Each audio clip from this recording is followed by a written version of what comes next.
Bonjour à toutes et à tous, bienvenue et d'abord merci aussi d'assister à ce webinaire. Et comme le précisait donc Olivier en introduction, je suis Clément, content marketer chez Caméléon et aujourd'hui on va donc parler de l'association entre le SEO et le CRO pour optimiser justement pour optimiser l'expérience de vos utilisateurs et booster les performances de vos stratégies marketing.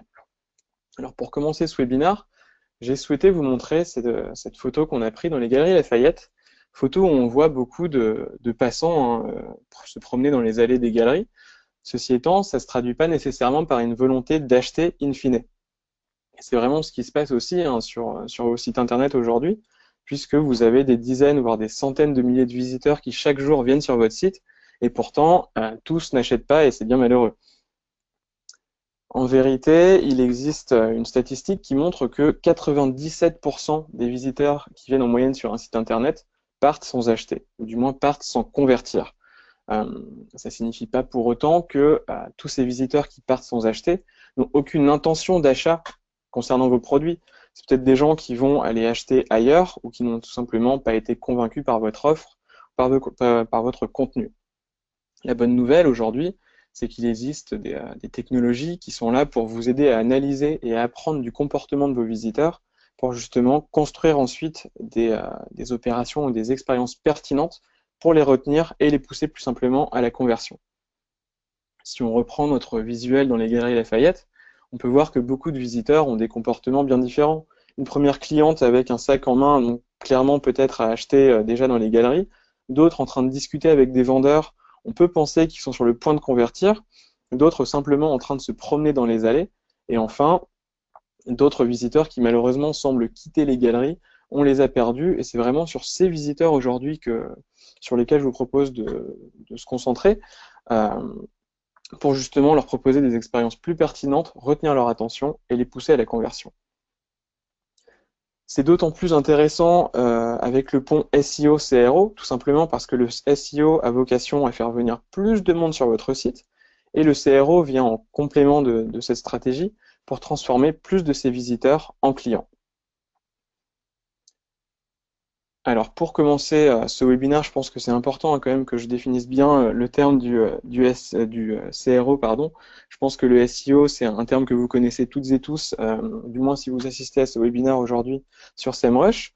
Le cas contraire, je vous invite évidemment à faire un tour sur le blog de SEMrush qui est très complet à ce sujet. Donc le CRO, tout simplement, c'est Conversion Rate Optimization ou optimisation des taux de conversion.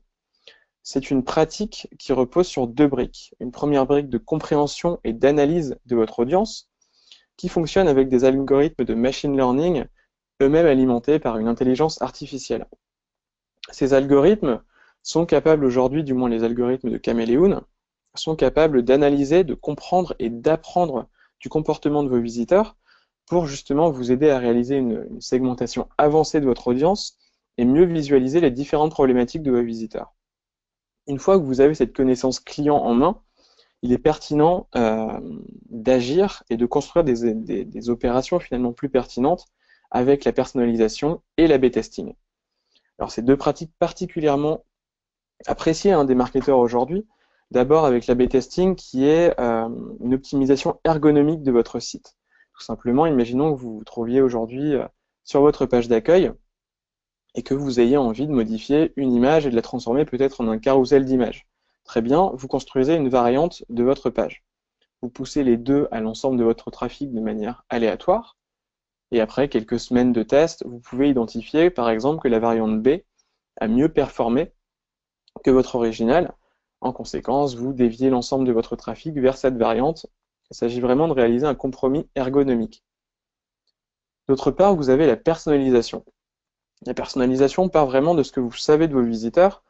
C'est d'autant plus pertinent d'utiliser une stratégie, une solution qui est basée sur des algorithmes de machine learning qui vient vous donner les segments visiteurs qui composent votre audience. Imaginons donc qu'on ait notre algorithme qui nous indique effectivement qu'on a des utilisateurs qui se connectent depuis l'étranger, qui convertissent in fine beaucoup moins, finalement 10% de moins, imaginons, que la moyenne de vos visiteurs. Est-ce que ça peut pas être pertinent de leur proposer une livraison gratuite seulement à ces visiteurs, pas à tous, pour les pousser à la conversion, parce qu'on peut imaginer effectivement que la livraison à l'international est toujours un peu coûteuse et peut s'imposer comme une barrière entre vous et vos visiteurs. Ce qu'on remarque aujourd'hui, bon là il s'agit d'exemples théoriques évidemment, ce qu'on remarque aujourd'hui avec nos clients, c'est que ce type d'opération fonctionne et convertit de plus en plus de visiteurs en clients. C'est d'autant plus intéressant aujourd'hui avec ce pont SEO, CRO, que j'espère du moins vous faire comprendre aujourd'hui. Et donc j'ai ce premier exemple, j'ai effectué cette recherche sur Google la semaine dernière, et ça m'a paru pertinent de vous le présenter aujourd'hui. Une recherche sur les livres de Ken Follett, c'est vrai qu'on voit en ce moment toutes ces affiches placardées, ça m'a peut-être inspiré. Et j'ai cliqué donc sur le premier lien, à savoir fnac.com, et je me suis trouvé sur cette page. On me propose non seulement les ouvrages les plus populaires de Ken Follett, très bien, mais en plus on me propose une biographie de l'auteur pour vraiment proposer une immersion complète dans son univers. Alors j'ai trouvé cet exemple pertinent, du moins pour vous le présenter aujourd'hui, pour deux raisons. D'une part, on remarque que Fnac maîtrise sa stratégie SEO, puisqu'on se trouve même devant Amazon, devant Wikipédia, et finalement, si on observe la métadescription, ça correspond vraiment à ce que je recherchais. Et une fois que j'arrive sur le site, le contenu est construit en fonction de ce qu'on apprend de mon intention de recherche sur les moteurs de recherche, ce qui permet à Fnac de proposer un pont SEO-CRO qui fonctionne et qui me pousse à la conversion. En l'occurrence, c'est vrai que j'ai réalisé un achat ce jour-là. Maintenant qu'on a vu cet exemple relativement simple, je vais vous proposer de creuser un peu plus avec des exemples, d'autres exemples clients qui ont mis en place des stratégies de segmentation très avancées pour cibler leurs visiteurs issus du SEO. Pardon. Segmentation, j'y reviens. Chez Caméléon, on considère qu'il existe 4 types de critères de segmentation. D'abord, des critères de segmentation comportementaux, à savoir par exemple le nombre de visites, est-ce qu'il s'agit de votre première visite, de votre 10e visite, l'historique de navigation, donc quelle page du site vous avez déjà visité, le parcours de navigation, est-ce que vous arrivez sur la page d'accueil, est-ce que vous arrivez sur une landing page, des critères de segmentation géographique, comme la géolocalisation, où est-ce que vous vous trouvez au moment de la connexion, des critères techniques, dont le SEO qui nous intéresse tout particulièrement aujourd'hui, mais ça peut aussi très bien être les réseaux sociaux, vos emails, etc. Et enfin, des critères CRM, donc ça va être toutes les données dont vous disposez à propos de vos clients online comme offline finalement. Et on va voir dans les exemples qui viennent qu'il n'est pas nécessairement pertinent de croiser tous ces critères de segmentation. Vous vous trouveriez avec une segmentation qui n'a aucun sens. Il est en revanche pertinent de choisir, de croiser quelques-uns de ces critères, et on va le voir dans les exemples qui arrivent, pour cibler un certain nombre de clients potentiels avec des problématiques similaires. Si on regarde ce que fait Allopneu aujourd'hui, alors tout simplement, les équipes d'Allopneu aujourd'hui nous ont rapporté que 25% de leur trafic global est constitué des nouveaux visiteurs qui viennent du SEO. Maintenant, pour vraiment affiner ce segment, on l'a divisé en deux parties. Les visiteurs qui proviennent du SEO en recherchant Allopneu sur Google, recherche générique, recherche très précise, mais qui traduit un niveau de maturité assez faible finalement. Et on les sépare des visiteurs qui vont rechercher, sans forcément rechercher Allopneu, qui vont avoir des recherches beaucoup plus précises, qui peuvent être par exemple pneus 4x4 pour l'hiver ou conseil de montage de pneus sur une berline, imaginons. Donc c'est des clients qui ont vraiment une idée précise de ce qu'ils recherchent, avec un niveau de maturité bien plus important sur les problématiques d'Allopneu, et donc des clients aussi peut-être beaucoup plus intéressants.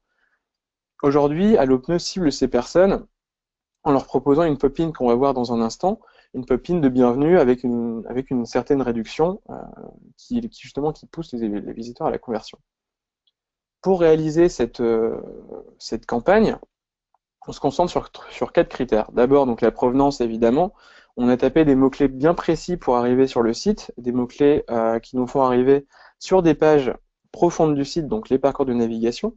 On arrive soit sur une fiche produit, soit sur une fiche catégorie, ce qui montre encore une fois le niveau de maturité du visiteur. Le nombre de visites, il s'agit des premiers visiteurs.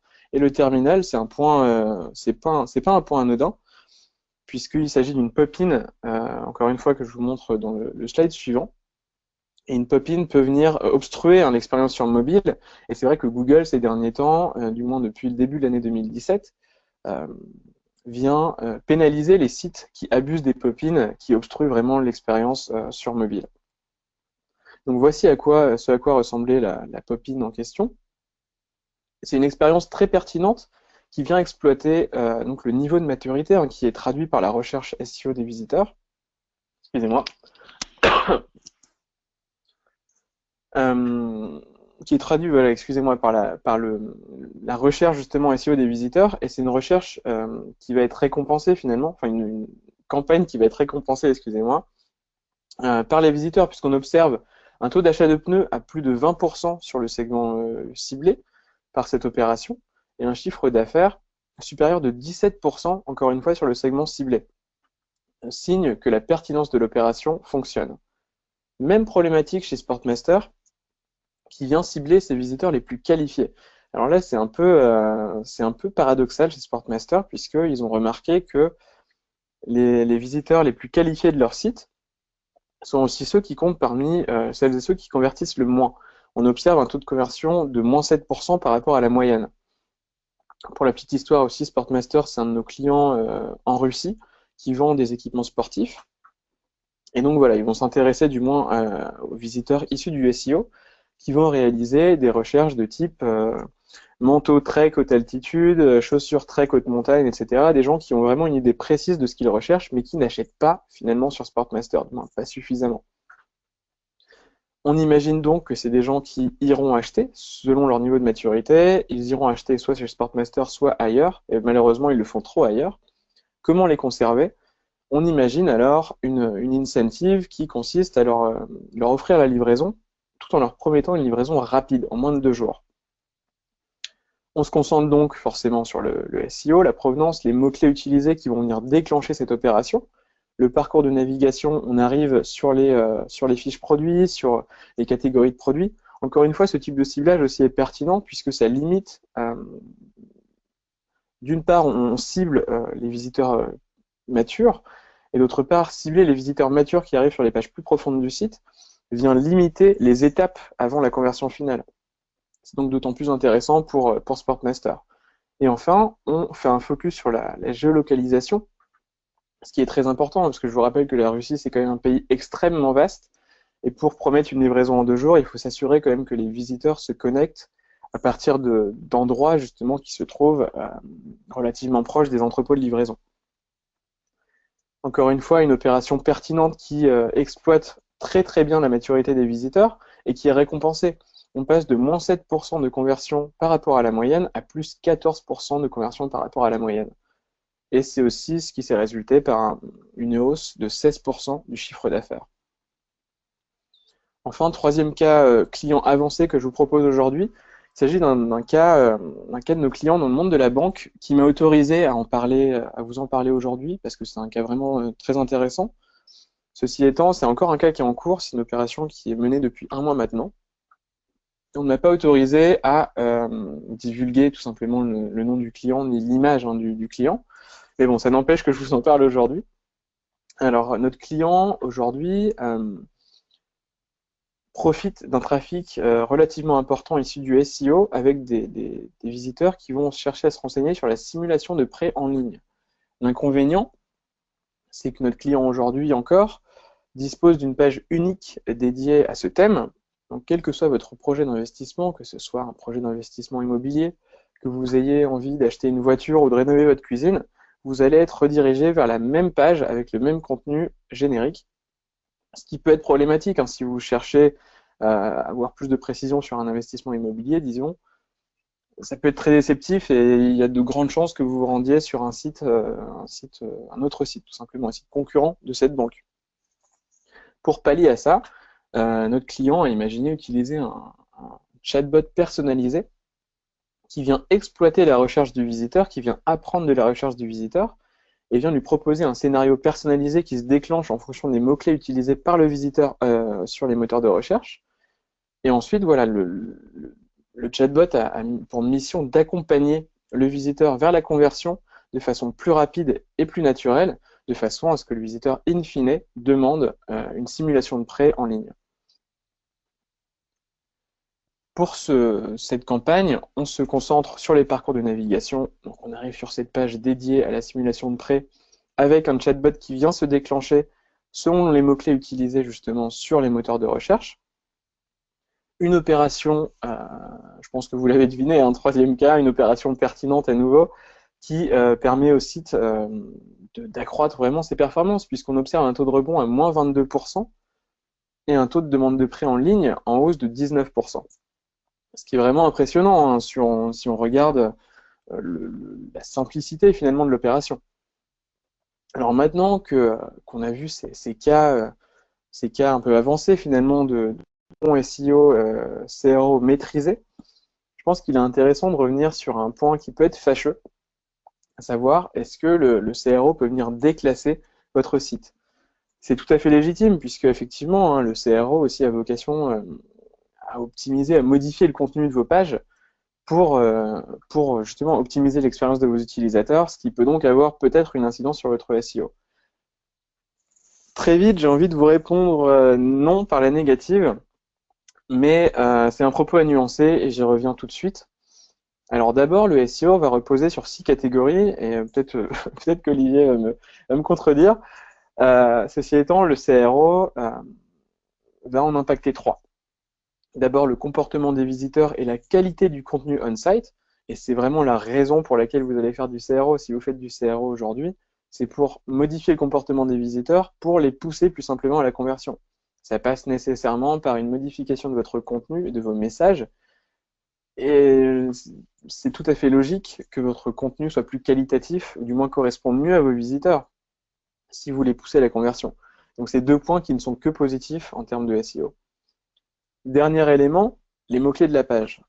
Mots-clés de la page qui ne changeront que si c'est pertinent. Si vos mots-clés aujourd'hui correspondent très bien à vos visiteurs et vous n'avez plus qu'à optimiser votre contenu on-page pour les pousser davantage à la conversion, très bien, vous n'avez pas besoin de les changer. Si en revanche, vous vous rendez compte que vos visiteurs, ou du moins que les mots-clés que vous utilisez sur vos pages ne sont pas suffisamment qualitatifs et ne correspondent pas suffisamment à ce que peuvent rechercher vos visiteurs sur Google, à ce moment-là, effectivement, vous allez les changer, mais c'est tout à fait pertinent de le faire. Et in fine, à long terme, vous allez gagner des points de SEO, si vous gagnez en pertinence. Et je vous disais justement, c'est un propos à nuancer. Évidemment, il y a des erreurs qui peuvent nuire à votre SEO. Des erreurs qui sont peut-être grotesques, mais il est important vraiment de les avoir en tête. D'abord, l'optimisation du contenu on-page selon les mots-clés que vous allez utiliser. C'est tout à fait naturel. Si on reprend mon exemple tout à l'heure avec la FNAC, j'ai recherché des livres de Ken Follett, j'arrive sur la page de la FNAC avec un contenu qui correspond exactement à ce que je recherchais. Si en revanche, avec la même recherche, et je clique également sur le premier lien, imaginons de la FNAC, si je tombe sur une page générique qui me propose à la fois des livres de Ken Follett, mais aussi ceux d'autres auteurs dont j'avais pas forcément envie d'entendre parler à cet instant précis, c'est vrai que ça peut être un peu déceptif, et il se peut très bien que voilà, je revienne sur mes pas, taux de rebond en hausse, et je vais chez un concurrent. Ça peut être problématique, et évidemment, si le comportement de vos visiteurs est altéré de cette façon sur votre site, sur le long terme, ça peut vous coûter quelques places. Deuxième erreur qui peut être fatale, par contre, celle-ci, c'est lancer un test multi-URL comme une brute.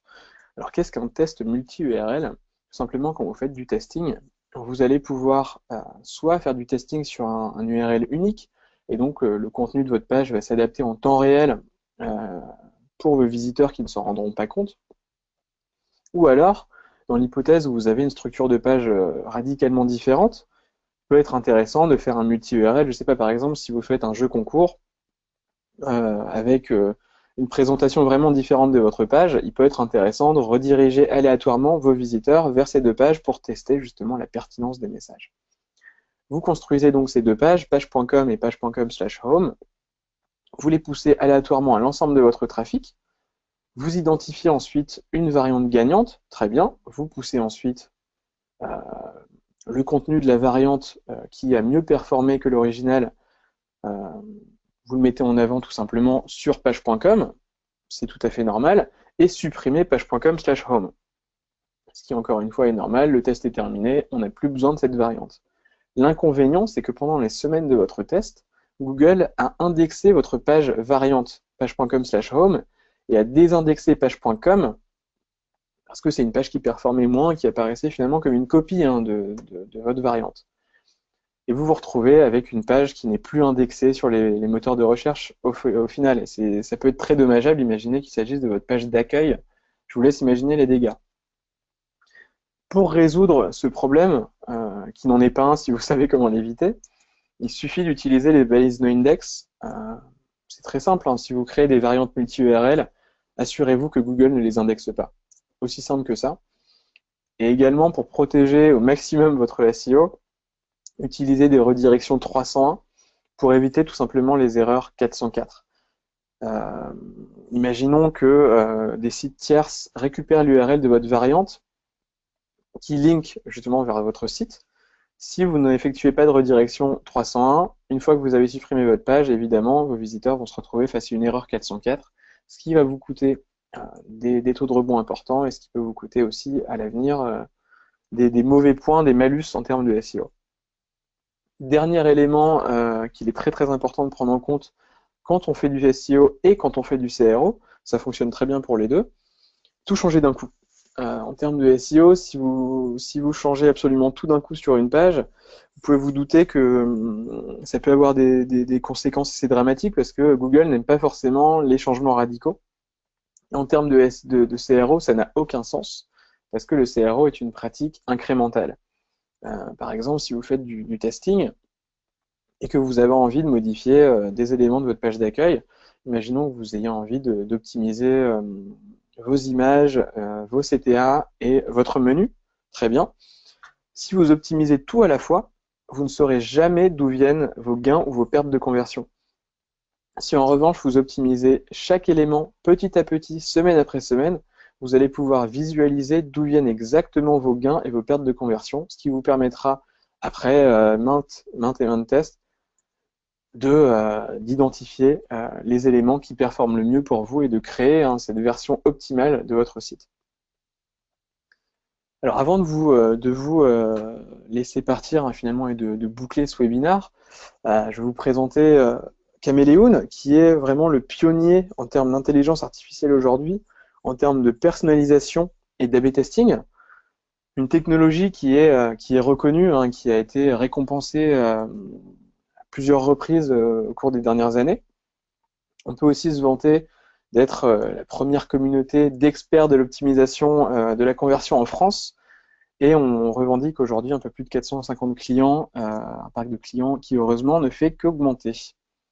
Alors maintenant, si vous voulez en savoir plus sur le CRO, je vous invite naturellement à vous rendre sur caméléon.com, à vous inscrire à notre newsletter, et aussi, si vous avez le temps, de visiter notre page ressources qui contient beaucoup de cas clients régulièrement mis à jour, beaucoup d'e-books et de livres blancs entièrement dédiés aux problématiques de l'A/B testing, de la personnalisation et de l'intelligence artificielle.